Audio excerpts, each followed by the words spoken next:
Honestly, we start this model from a coffee shop table with nothing. So that's why you need to be ready. You should have your pitch in the back pocket. You cannot wait for the perfect moment to present. The presentation sometimes is in the worst place you ever think. I say, I have something for you. And I pitch in 2 minutes the concept of wallet. And he responds to me, I'll see you on Tuesday in my office.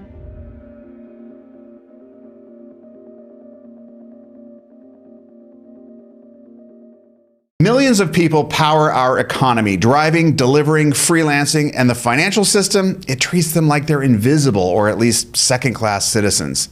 But my guest today decided to do something about it. Michel Presbot is the co-founder and CEO of Ualett, a bilingual fintech platform built for America's gig workers, the rideshare drivers, delivery couriers, and freelancers who power our economy but too often get left behind by traditional finance. A proud Dominican entrepreneur with over 20 years under his belt, Ricky's mission is simple: give independent workers fast, fair, and transparent financial tools designed around their real lives. His company just locked in a $150 million facility to grow nationwide. But talk to Ricky for 5 minutes and you'll see this is about much more than money.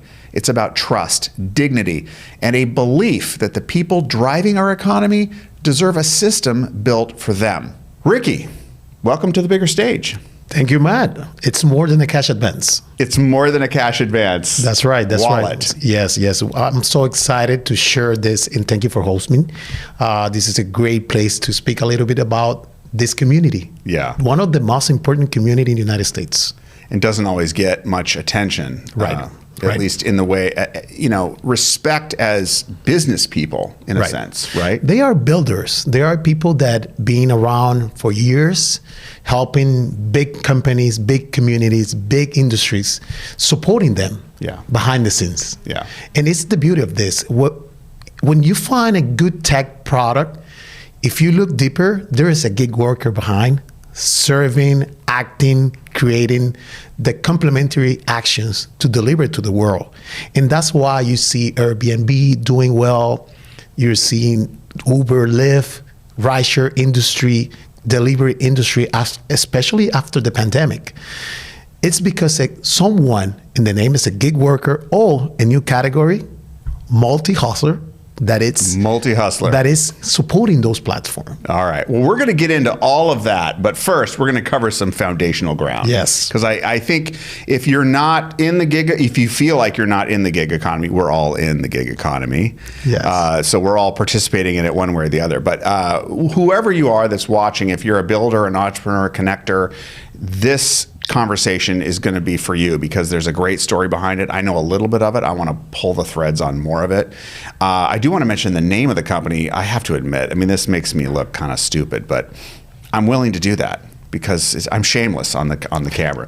But when I saw the name, it's spelled Ualett, and I was like, Ualett? And then when I met you, I said, how do you pronounce it? He goes, Wallet. And I was like, of course, Wallet. Yeah, we combine letters because for the proprietary or branding issues, we should find something that looks like a wallet, right? Because we are, let's say, a liquidity box. The purpose is to become the first liquidity box for the gig workers, the one that needs that small bridge to go from one point to another in a financial way, right? And we say we cannot trademark the word wallet, but we combine letters in a hybrid mode that if you put that name in Spanish, English, French, even Dutch, sounds the same, Wallet. It's brilliant. It's really brilliant. And having worked in my past in a lot of brand strategy and marketing, I was like, how did I not see that instantly? It's brilliant. But listen, you grew up in DR. That's correct. Dominican Republic. And so I just we're not going to go over your entire history. It's not a deposition. But I'm really curious, what is it about your experience growing up in DR that leads us to today. That's like, what were you doing when you were a kid? Did you ever imagine you'd be building a company in the United States? Definitely not. I thought I was going to be a baseball player in the United States because that was my passion. My first love was baseball. I couldn't make it because some injuries, some situation happened in my career. But that allows me to understand how both worlds can live in the same box. Dominicans in the United States and people from the United States haven't ever a big relation. The first engineers in the Dominican Republic came from the United States. The first roads that was built in the Dominican Republic came from United States engineers. The first police department was built by United States, let's say, advisors. So we are two countries connected. You have here in the city of New York more than 2 million Dominicans living since beginning of 19th. The first immigrant in New York City, I don't know if you know that, is from Dominican Republic. So that whole complex variables together make you always be connected with this wonderful and beautiful country.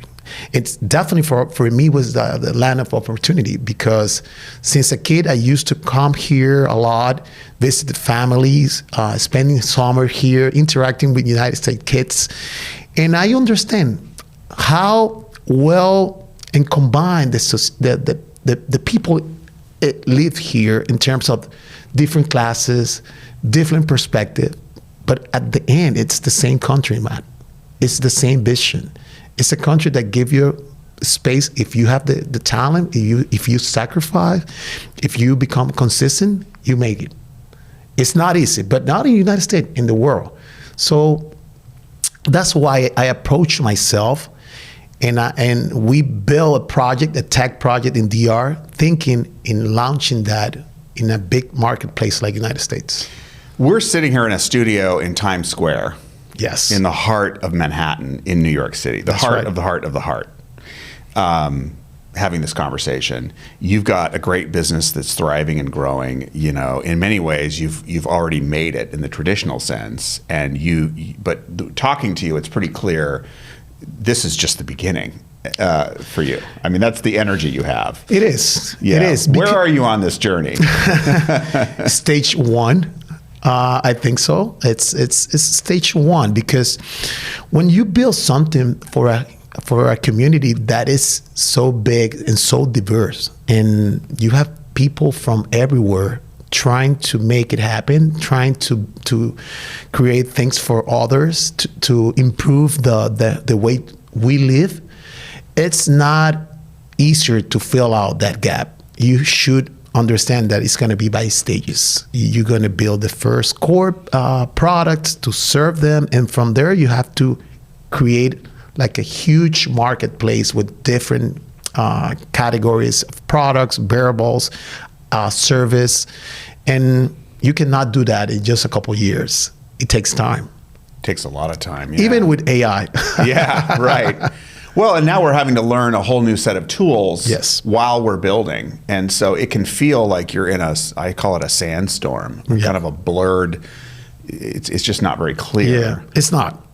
But it's also exciting, right? When you don't understand all the material, all the information, it's good because it's when you show your best. When you bring the best tool from yourself, your strength, your real strength. Because imagine when Christopher Columbus went to America, does he know where he's really going? No, he made it because he believed in it's going somewhere that is possible.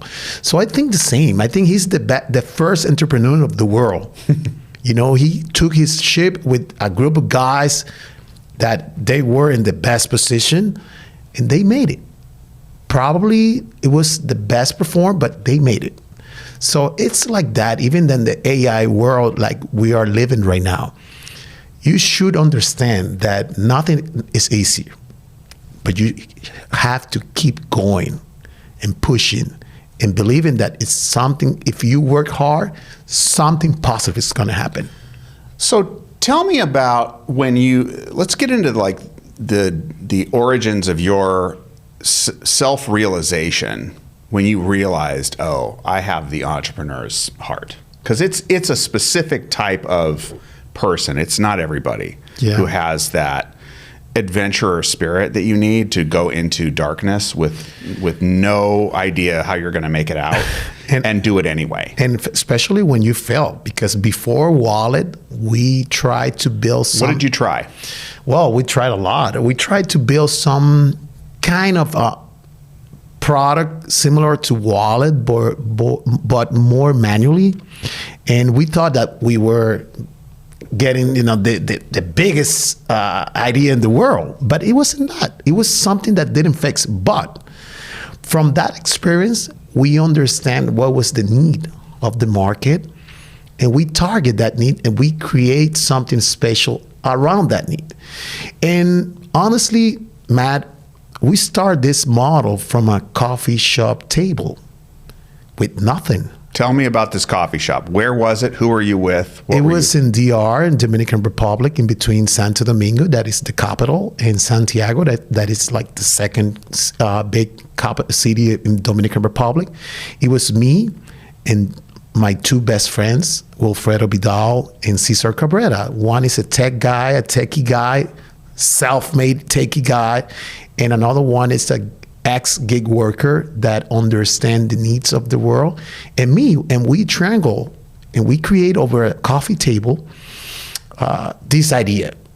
And after that, we met our seed investor that is a part of is a co-founder as well, because even if he don't build the idea, but he built the trust. He give us the seed investment to create this platform. Do you remember the pitch to him? Man, if I tell you where I pitch him, I give you three strikes. Three. Okay. The I'm a baseball guy player, from DR gives me 3 strikes. 3 strikes. Where you pitched him? Okay. I'm going to say my first on the beach. Nope. Okay. And I love the beach. Okay. Baseball field? I hope, but it's not. In the back of a cab. Well, that's the perfect, like history telling or a dream, but it's not. In a funeral. They say every death is a birth of a new opportunity, right? That's right. So birthed from a funeral. Yeah, I went to a funeral. I don't know if it's very common when you went to a funeral that you don't know that many people, and sometimes you stay alone. So I saw that gentleman that I met 10 years ago, probably, and he was in the same position that and he saw me. I saw him and say, "Hi, how you doing?" So that's why, Matt, and this is a good advice for those ones that are building right now and hoping to find something. You need to be ready. You should have your pitch in the back pocket. You cannot wait for the perfect momentum or moment to present. The presentation sometimes is in the worst place you ever think, like me. So I have in my back pocket, my pitch. So when I start spoken with him, he told me, "What are you doing? I saw you in a TV show, spoken about entrepreneur, tech, business around tech.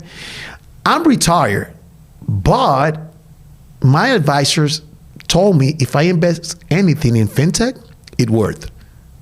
That was music for my ears, and thanks God, because that's. So he said that to you. He said that to me. Now, is the funeral like happening? Are they like doing songs and stuff, and you're whispering? No, my I'm trying to imagine this scene. It's those are those magical moments, those special moments, and you need to be ready for it. So you heard this and you went, "This is it. I was just cued by the universe." Yes. To give it my best shot. Sir. Because he opened the door for you.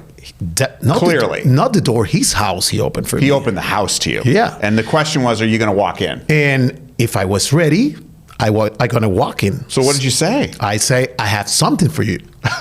And I pitch in 2 minutes the concept of Ualett. And he responded to me, "I'll see you on Tuesday in my office. I like it." Wow. And everything started from there. What was your first phone call? From him? No, after you talked to him, you leave the funeral. No, I spoke with God. You spoke with God? Nobody else. I won't ask you about that conversation just because just that's me private. and God. And, I thanks him. I saw the sign. And on Tuesday, it's funny because that tech guy, Caesar, he lives in Santiago, and the meeting was in Santo Domingo. It's 2 hours driving distance, right? So he took the bus, but he took the bus late. So imagine how scared I was, because that guy, it's a very strict person. If you missed his time, he took you away. So thanks God, someone in his office came late. So my appointment delayed for 1 hour extra, right? Oh my goodness. Again, Yeah. the man in the sky working on our side, right? So we present the concept, and he goes directly to his advisor saying, "You like this, right? Like, this is it." They were in the meeting too. They were in the meeting, yeah. His two main advisors. So his main advisors are there, and they're sitting there saying nothing probably. They were like, we don't understand this model, but it looks like something. It smells like something we'd want to put in the oven. Yes. Yeah. And he was so committed, and that's why I always told him, I need like 10,000 lives to thank you.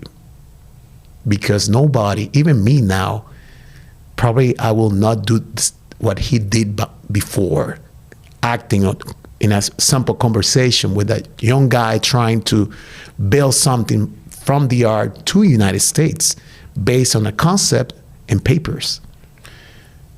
That relationship with him, I mean, mentors, because investors can be so much more than a conveyor of money. Mm-hmm. And now you're a conveyor of money. That relationship, how does that relationship with him play into the relationship you're building with your customers? It's let's say it's a energy infusion. It's a knowledge infusion for me, because he become a mentor for me. He become a friend, a good friend, and the best advisors I can have. He gave me good, information about not just the short-term life of a project, even the long-term life of a project. So it's great, because I transfer those information, that knowledge, that experience to my colleagues, my friends, my business partners. So it's a great ecosystem. We get dinner every month just to talk about not just the project, the life, family, the perspective, vision. So it's very positive to have someone on your side like that. What was the value, like in terms of values? Because I know values are really important to you. They are. What were the values, like the top one or two that you saw in him that you realized this is the right fit? Discipline.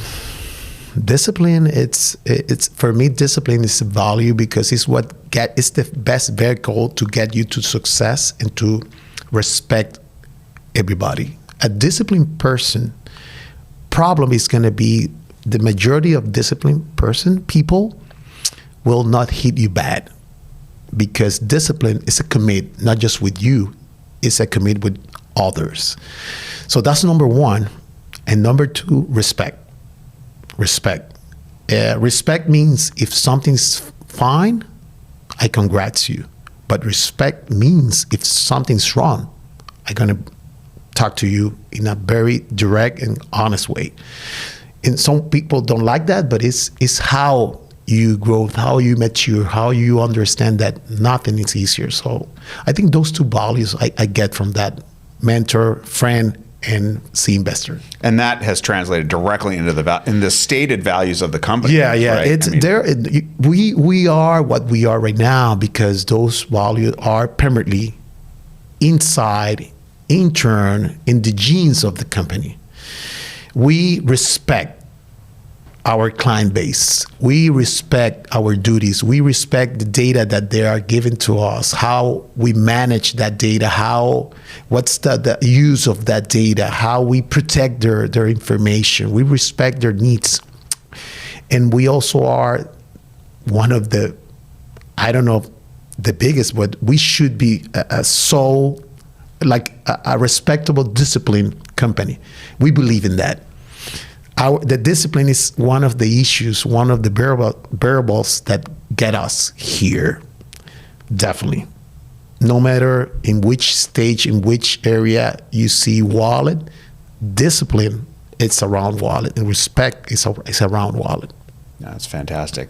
All right. Now, you told me when we first met and we had a conversation talking about coming on this podcast. And everything, you told me a great story about being in the Bronx, I think.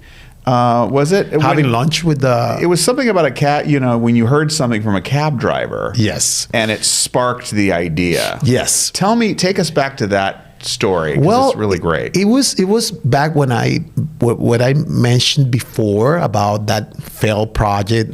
I came back from DR with a lot of sadness and confused and it was a ride between JFK and the Bronx. Long ride. Especially with traffic.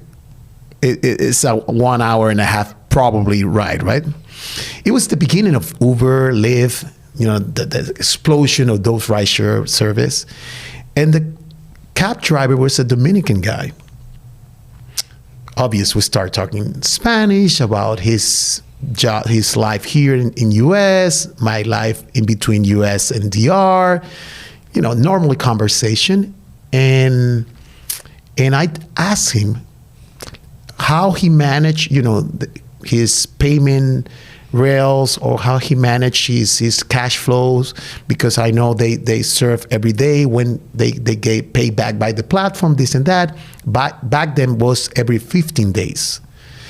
And now it's shorter. You can also, as a rideshare, you can have your money every day if you want, after you do your duties. But when he told me, every 15 days, but the problem is that the traditional financial institution, they don't understand my workflow, and they don't allow me to access to different products that I should have for liquidity. Because remember, a rideshare driver live in a world that every day is a challenge, Matt. The wheels, engine, gas, tolls, parking spot, you name it, food, because that's his enterprise. That's his company. His car is his his business in a car. So then something magical happened, and that's when the idea came in: how we can build an MCA product, customized and specific for this niche. And this is so important, Matt. The niche for a project is the X factor, is the superpower. When you own a niche, it's when you really have the opportunity to grow, to perform well, to be successful. In this world, you cannot beat anymore the multi-level owner of everything. It's not possible. That's good by John D. Rockefeller time, right, but not at this time anymore. So a niche is the keyword, is the target. So that's when everything happens. That niche was empty. Nobody's is taking care of them. Nobody's protecting them. Nobody's supporting their needs. So that's how everything started in Ualett, with the niche. I guess the only thing that comes close is just having a credit card. Yes, but the problem with the credit card, it's the timing of when they have to remit back the product. And sometimes by the time they need to remit back the product, their flows are not enough to remit back that, let's say, obligation, So they need that short-term liquidity box to work through the period that they are working in a daily base, because this is a daily base business model. It's not a weekly base or a monthly base. It's a daily base. Let me give you this example. Okay, Matt and Ricky, friends, both we are rideshare drivers. You drove in Jersey, I drove in New York. But the weather in Jersey, it's having a ton of rain. In New York, it's clear, like it's summertime. So for Matt, your day is sucked. For Ricky, it's an spectacular day. So we look the same, but we are not. Just for the spot, but we work in the same industry. We live in the same world, but our daily necessities are totally different. What Matt needs? A super quick advance, because he need to put some gas, he need to fill his car needs, and he don't have the way to pay to remit back that amount until end of the week. In Ricky's case, I'm ready. I have my cash flow ready, but I'm gonna take a different product, because by the end of the week, probably New York is gonna happen what happens already in Jersey. So those are the issues in the gig world. It's a daily based world. So you should build something for them that it's customized, it's kind of tailored way to build your clothes, because it's so on a step. It's nothing that you can predict for so long. It's a pattern model, and it's a daily routine. You as a platform to understand what happens today, what you can predict in the short term, and provide them the right product, the right service. You know, I was thinking about I'm just thinking about Uber and Lyft and rideshare drivers, because we all use them on daily frequently, basis. right? And recently I took a trip. We're in Midtown trying to head home, and normally it would take 15 minutes. It took an hour and a half. Right. Because at that hour, construction started. All of a sudden, all the roads in Midtown were basically shut down, and the driver had to try multiple times in jammed traffic. I mean, I guess what I'm saying is the volatility. It is. That a lot of gig workers work in the elements, literally and figuratively. I love it what you said, because in the elements. There's no separation. There's no thick wall between them. They're in it. That's right. That's your ecosystem. So it can change. It's like being on the ocean. It can change in a dime. Yeah. Storm rolls in. Yeah. And really the traditional finance options have just not been optimized for that kind of business person. Because those final options are built on the standards model, right? Basically ABC model. And that's right, because you cannot blame the banks or the traditionally financial institutions. They are huge. If you try them to customize, to adjust that big structure for each category, it's impossible. So that's why the fintechs become the middle man to solve small problems. It's a complementary, let's say, action, what we are doing right now as a fintech proposal, right? And the elements. I love when you say that, because not just a rideshare, even a bartender, even a gardener, electrician, a plumber, a multitask hustler that it's doing catering in the morning, and in the night it's doing housekeeping for individual houses. That's how people in the gig world live right now, fighting and managing the elements.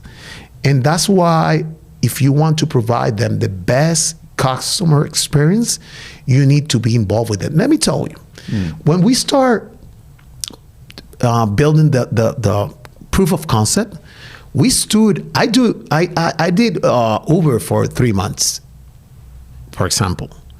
My partner stayed as a delivery for a couple months, because that's the only way you can understand what's the real problem is. Dude, I got to stop you there. So you did Uber, you signed up for Uber. Yes. So tell me about what that was like in the first week of doing Uber. What did you learn what were the things that you didn't know that you didn't know? I was lost. You were lost. I was lost because it was literally and figuratively lost. Yeah, I was lost. And that why I respect that much those drivers, those business men, women's, Because it's a really tough job to do, man. It's really hard. You know how many people you need to manage by day? Different kind, personalities, attitudes, behaviors, emotions. Those guys are special. Trust me. That's why in Ualett, we build any strategy on the customers first. The center of decision in Ualett are the customers. Because whenever you can go to any side in the gig world, as an Uber, as a bartender, as a gardener, as a housekeeping provider, man, it's tough to manage the actually emotional situation in the world. So those guys manage that more than a psychology expert. Yeah. It's tough. It's tough. You really were working on that empathy, an understanding of at the head, but also the heart level of what it feels like to be in that role. But the good part of that experience is you learn a lot. You can understand the world. So what did you learn driving for Uber? Remember, you can have in your car the most humble person with financial difficulties and the richest guy in the world in the same car. That's powerful.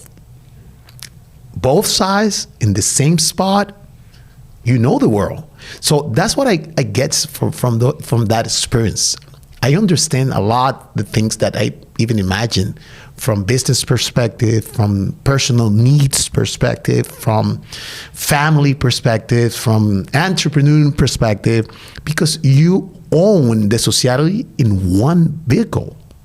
Imagine that. You know, a dad with his daughter that goes to college, that momentum is powerful. Some couple that is on their way to get divorced. I live that, you know. Things like that are so powerful, Matt. There's two things that are coming to mind. One is you said it earlier, but the direct relationship between driving an Uber or Lyft or rideshare car, I should say generally, and like bartending. Yeah. It's so similar. It is. And also when you're in a controlled space like that, much like a bartender's driving the accessibility to what you're there to do. The driver is literally driving. You're right. But humans function on energy. And even if you never speak to your driver, you're exchanging energy in that vehicle. Definitely. So whatever's going on with the driver, with you, it's all becoming, for that moment, a unique soup of energy. And you have a choice at any given time how you want to impact that energy. And you have layers, because if you drive in the morning, it's one environment. If you drive afternoon, it's another environment.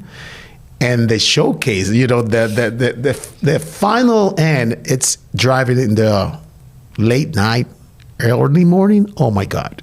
Totally different. Totally different. Totally Especially different. Close by the airport. Oh yeah. Yeah. You hear two weird things, but you know, it's my first recommendation when I spoke with college students or entrepreneurs that once my humble advisor, because I am not as successful. I understand. I'm a hustler.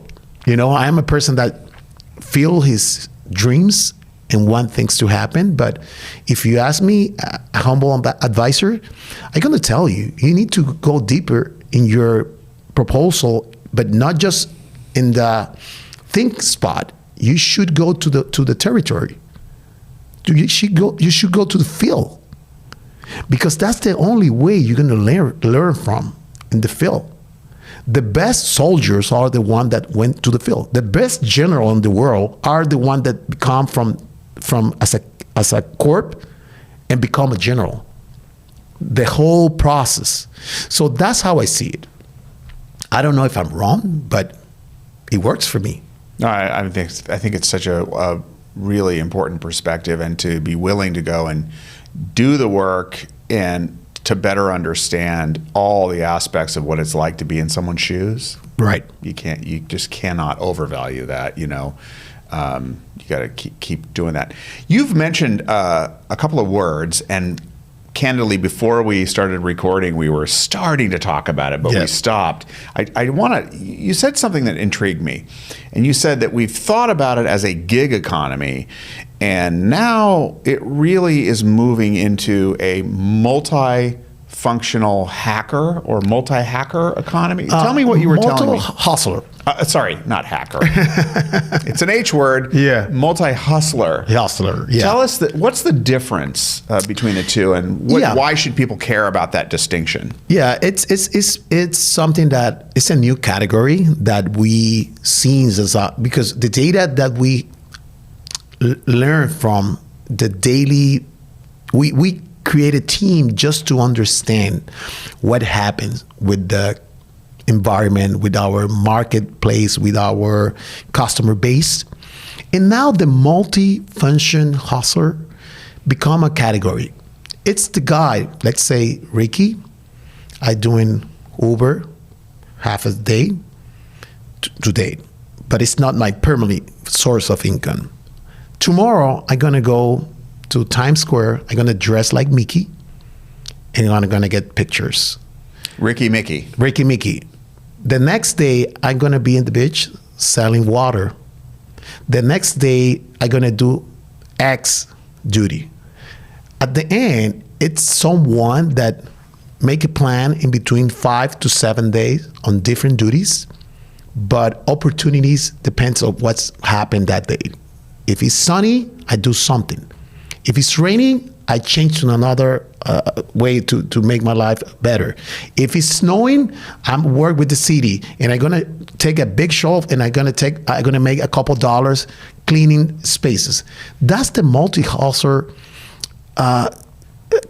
category that it's happening right now. And after the pandemic, it gets bigger, and that's why anyone that wants to provide a service to this new category needs to be so focused in the changes, in the data, in how fast this new potential customer it's moving around. How is that different than what we thought of or spoke about as a gig?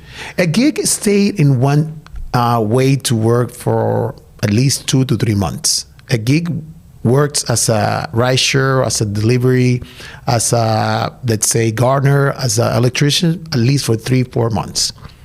The multi-hustler change every week, every day.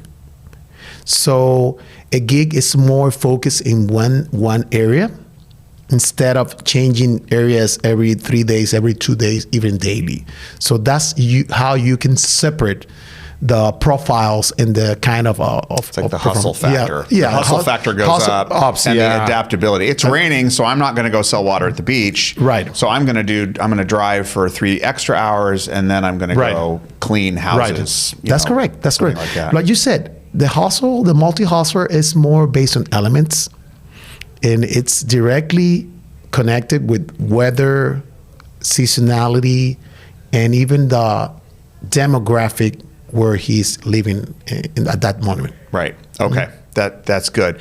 What is it? Do you think that before Ualett came along, that other traditional financial and we're not bashing the financial industry. No, we're just saying you're not meeting this particular niche's needs as well as they need.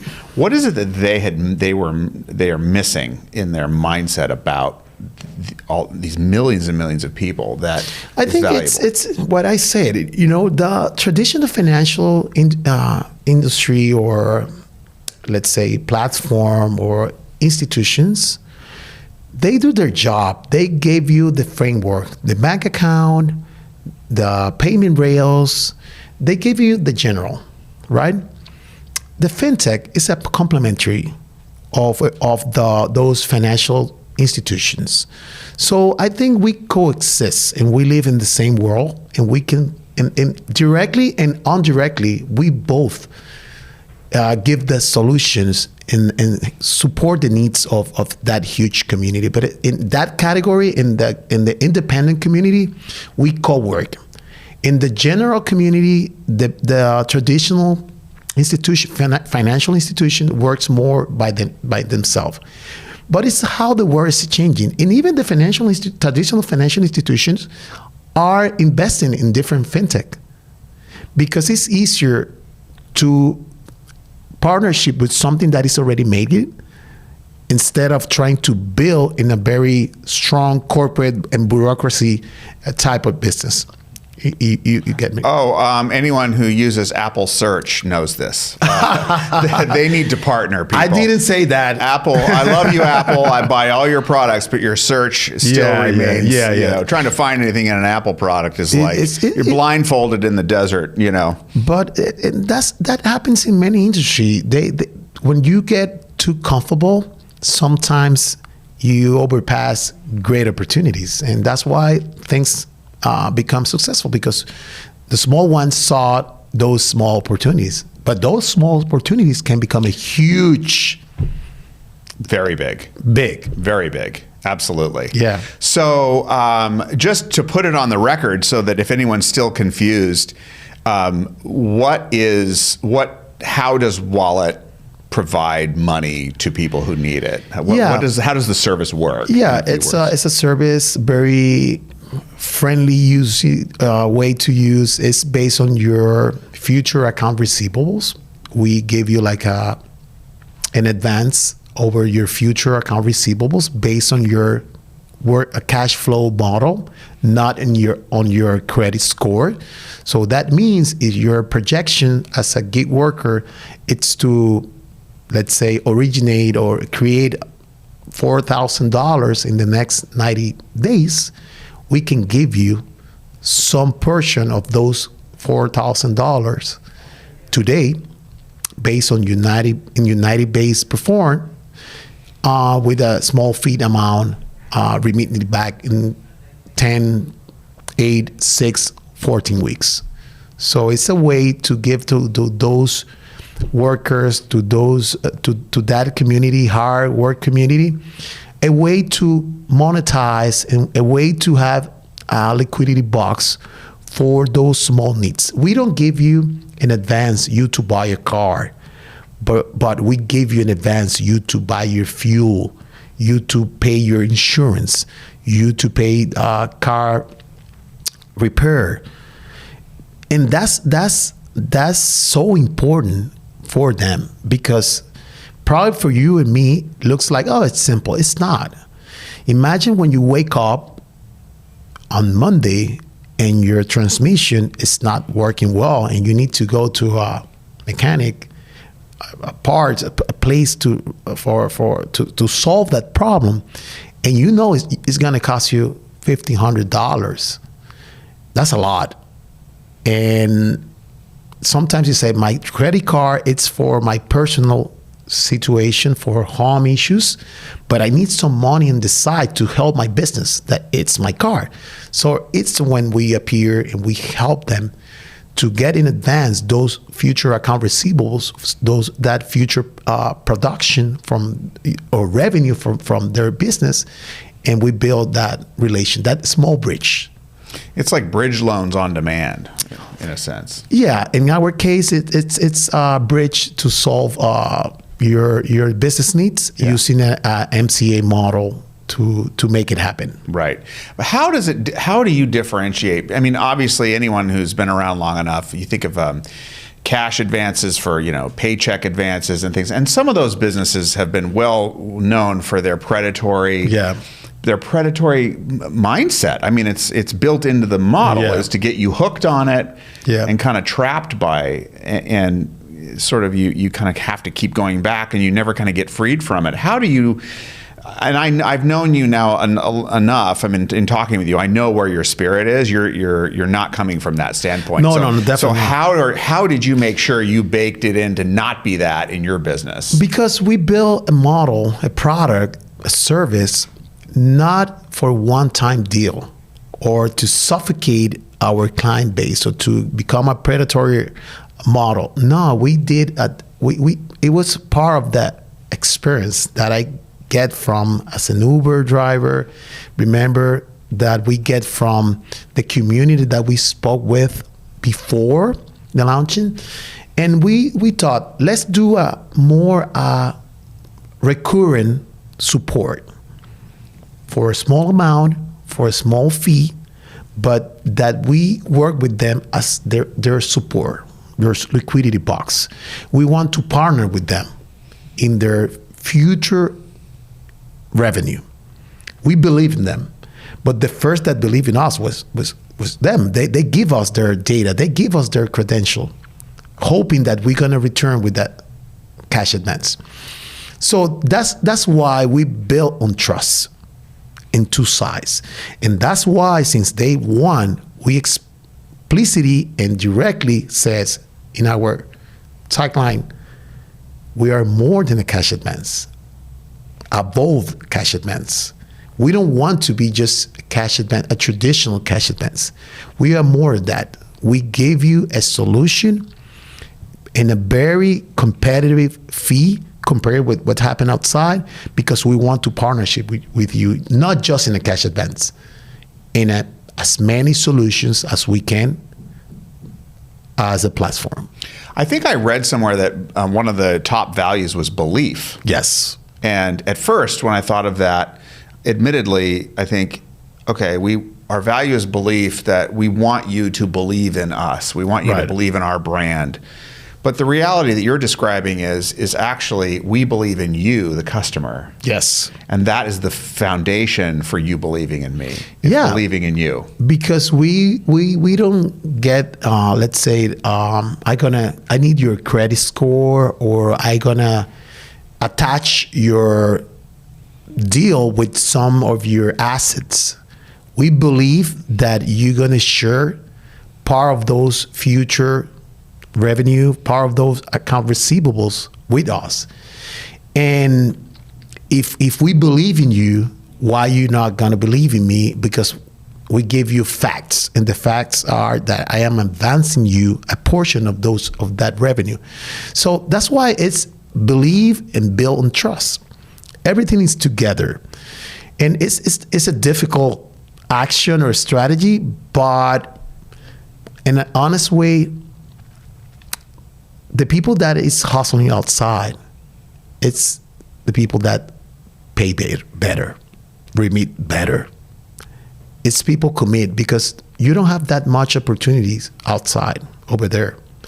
It's very small, the places, or little the places where you can find an opportunity. So that's why it should be a trust relation.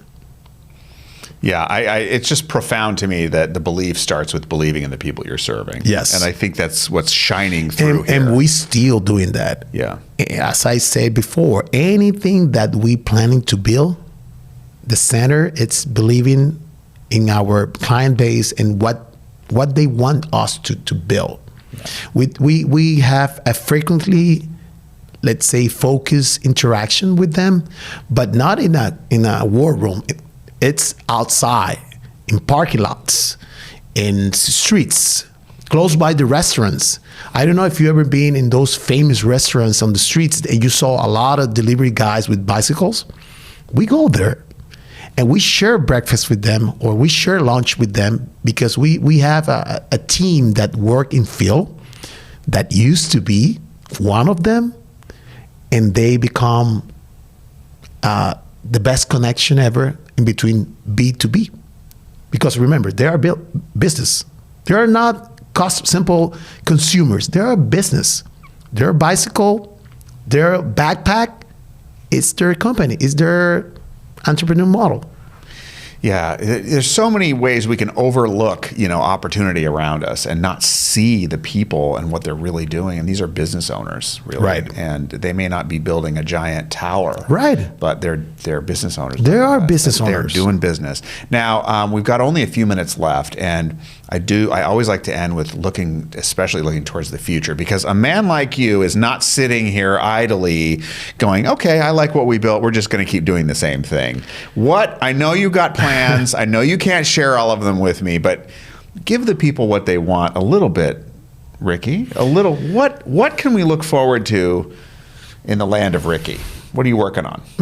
Right now, we're working in a model to support no matter how difficult it's to support that need in our marketplace, in our customer base, we're going to solve that.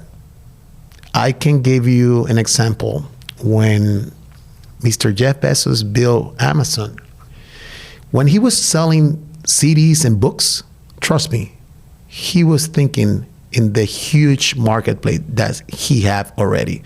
So we are building that. We are thinking in all the needs, all the